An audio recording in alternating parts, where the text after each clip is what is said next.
sejam bem-vindos. Meu nome é André Canuto Bezerra, sou advogado, servidor do Instituto Federal do Piauí e irei ministrar a disciplina Direito Administrativo. Inicialmente, nós iremos tratar acerca da natureza jurídica e do conceito da disciplina. Pois bem, o direito, tradicionalmente, ele é dividido em duas áreas, dois grandes ramos, o direito privado e o direito público. A principal característica do direito privado é a existência de igualdade jurídica entre as partes. Conforme vocês podem observar no slide, nós podemos citar como ramos, como disciplinas desse direito privado, o direito civil e o direito comercial. Já o direito público, a principal característica dele é a desigualdade nas relações jurídicas, ou seja, uma parte é subordinada à outra. E o exemplo clássico citado pela doutrina é justamente a disciplina objeto dos nossos estudos, o direito administrativo. Nós podemos observar também na figura colocada no primeiro slide que existem outros exemplos de disciplinas relativas ao direito público. Nós podemos citar o direito constitucional, o direito penal, o direito previdenciário e o direito processual. Pois bem, a natureza jurídica, como eu informei, do direito administrativo é de direito público. Portanto, podemos conceituá-lo agora. O direito administrativo é o ramo do direito público que disciplina a função administrativa e os órgãos que a exercem. Passada essa parte introdutória, nós iremos discorrer acerca do objeto e da abrangência da disciplina. Bem, o objeto da disciplina de Direito Administrativo ele é bastante amplo. O professor Marcelo Alexandrino e Vicente de Paulo discorre que o objeto do direito administrativo abrange as relações internas relativas à administração pública. Ele também disciplina as relações entre a administração e os administrados. Os administrados somos nós, cidadãos. E bem como ele disciplina as atividades da administração pública em sentido material, como, por exemplo, as prestações de serviços públicos mediante contratos de concessão ou de permissão. Como podemos observar, a função típica exercida pelo Poder Executivo é justamente exercer essa atividade da administração pública, mas isso não significa que os outros poderes não exercem a administração pública também. O Poder Legislativo, o Poder Judiciário também praticam atos administrativos, mas isso de forma atípica, para o regime jurídico administrativo. Bem, o regime jurídico administrativo ele é baseado em dois grandes fundamentos. Quais são esses fundamentos? São os princípios da supremacia do interesse público e os princípios da indisponibilidade do interesse público. Bem, o princípio da supremacia do interesse público, ele fundamenta a existência de prerrogativas da administração pública, certo?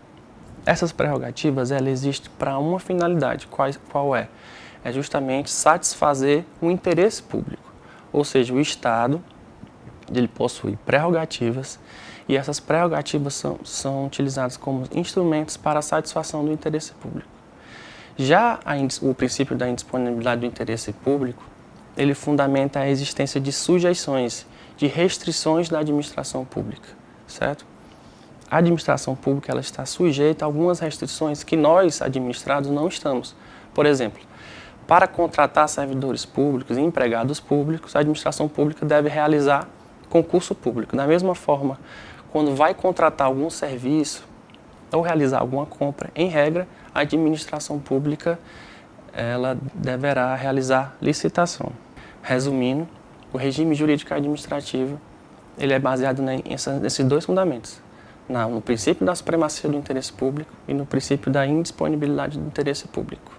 Nós iremos discorrer acerca dos princípios fundamentais da administração pública. Como eu informei lá atrás, o direito administrativo ele é baseado em dois grandes princípios. O princípio da supremacia do interesse público e o princípio da indisponibilidade do interesse público. Porém, todavia, o ordenamento jurídico brasileiro ele possui inúmeros outros princípios. E os principais princípios que eu vou citar agora para vocês estão previstos no caput do artigo 37 da Constituição. Quais são eles? É o princípio da legalidade, da impessoalidade, moralidade, publicidade e eficiência. Para uma fácil memorização de vocês, é só lembrar da seguinte sigla, LIMP. O L significa legalidade, o I impessoalidade, o M moralidade, publicidade é o P e o E é eficiência. Bem, como eu informei anteriormente, o princípio da legalidade está previsto no artigo 37, caput da Constituição Federal. O princípio da legalidade ele é aplicado tanto para a administração pública como para nós administrados. Porém, o princípio da legalidade aplicável à administração pública ele possui um conteúdo muito mais restritivo. O que isso significa? Significa que a administração pública somente pode praticar um ato administrativo caso a lei autorize aquela prática, ao passo que o administrado pode praticar quaisquer atos, desde que ele não seja proibido pela lei, ok? Agora vamos tratar do princípio da impessoalidade.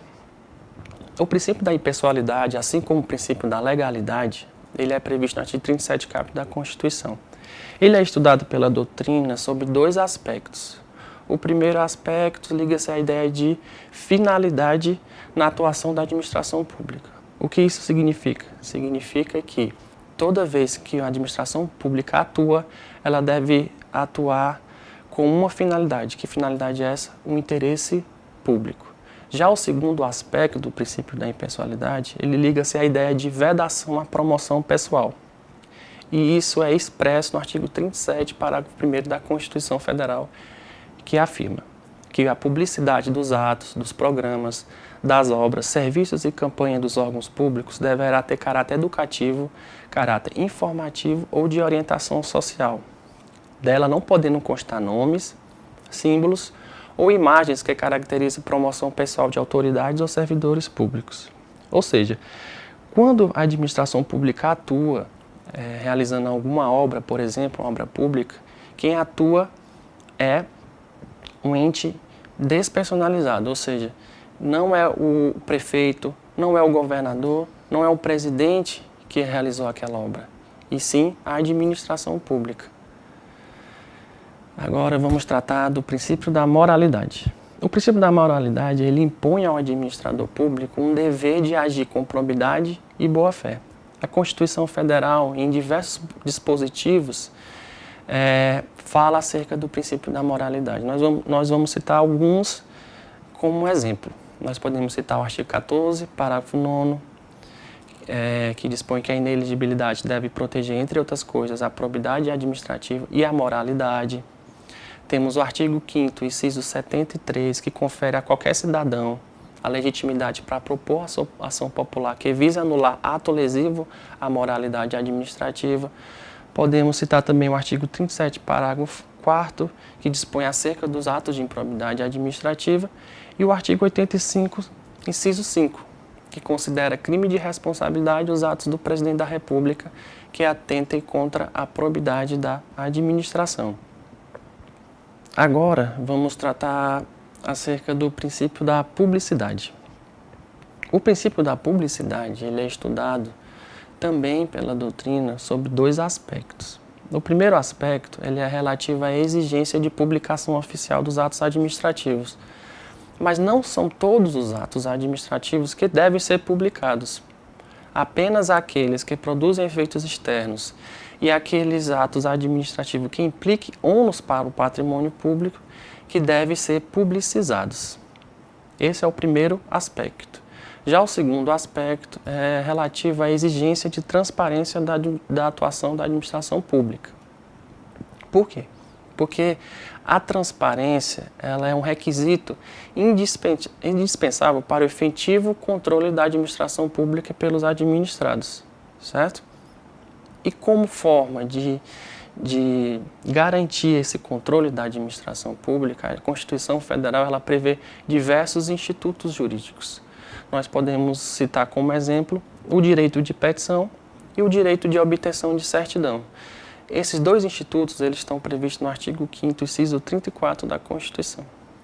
O direito de petição está previsto no inciso, na linha A. o direito de petição aos poderes públicos em defesa de direitos ou contra ilegalidade ou abuso de poder. E na linha B, temos direito à obtenção de certidões em repartição públicas para defesas de direitos e esclarecimento de situações de interesse pessoal. Portanto, são esses dois aspectos estudados pela doutrina relativos ao princípio da publicidade.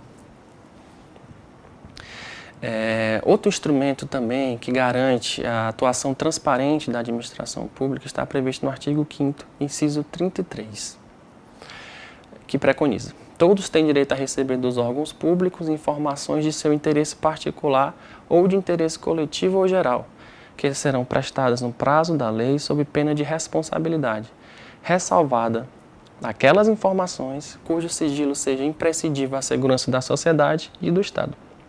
Nesse dispositivo constitucional podemos visualizar a primeira exceção ao princípio da publicidade, quais sejam aquelas informações que são relativas ao sigilo e que são imprescindíveis à segurança da sociedade e do Estado, não precisam ser publicizados. Outro exemplo que é exceção ao princípio da publicidade são aqueles relacionados à vida privada dos cidadãos. O outro exemplo, que é citado pela própria Constituição, é relativo àquelas informações da vida privada e à intimidade dos cidadãos.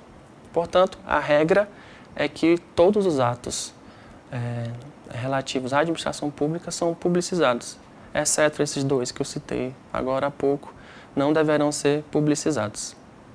O princípio da eficiência ele não estava previsto originariamente na Constituição Federal de 88.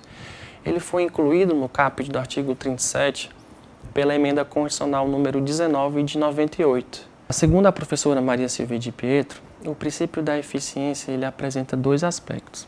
O primeiro aspecto estudado é em relação ao modo de atuação do agente público, ou seja, espera-se que o agente público desempenhe as suas atribuições da melhor forma possível, a fim de obter os melhores resultados.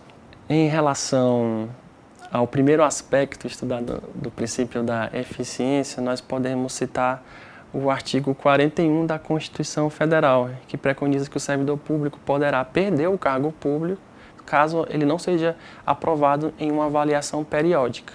Já o segundo aspecto é relativo ao modo de organizar, estruturar e disciplinar a administração pública, ou seja, exige-se que seja a mais racional possível, objetivando os melhores resultados na prestação do serviço público. Ou seja, liga-se à ideia do melhor custo-benefício. A administração pública deve satisfazer os interesses públicos utilizando o mínimo de recursos possíveis. Portanto, esses são os dois aspectos relativos ao princípio da eficiência. O princípio da autotutela, ele determina que a administração pública possui o poder-dever de controlar seus próprios atos. A administração pública pode controlar seus próprios atos sob dois aspectos. O primeiro aspecto é relativo à legalidade. E como é que ele faz esse controle de legalidade? Através do instituto da anulação. Atos ilegais devem ser anulados. Já o segundo aspecto, relativo ao mérito, deve ser anulados com o instituto da revogação. Portanto, nós podemos observar que o instituto da anulação e o instituto da revogação são dois institutos distintos. Primeiro, como podemos observar no quadro comparativo que está juntado no slide. Qual o motivo que leva à anulação de um ato administrativo? O motivo que leva à anulação de um ato administrativo é porque aquele ato é ilegal. Caso o ato seja inconveniente ou inoportuno, a administração pública deverá revogá-lo. A anulação ela pode ser realizada tanto pela administração pública quanto pelo Poder Judiciário, ao passo que a revogação só pode ser realizada pela própria administração pública. Ok? Em relação ao prazo, que é para anular um ato administrativo ilegal,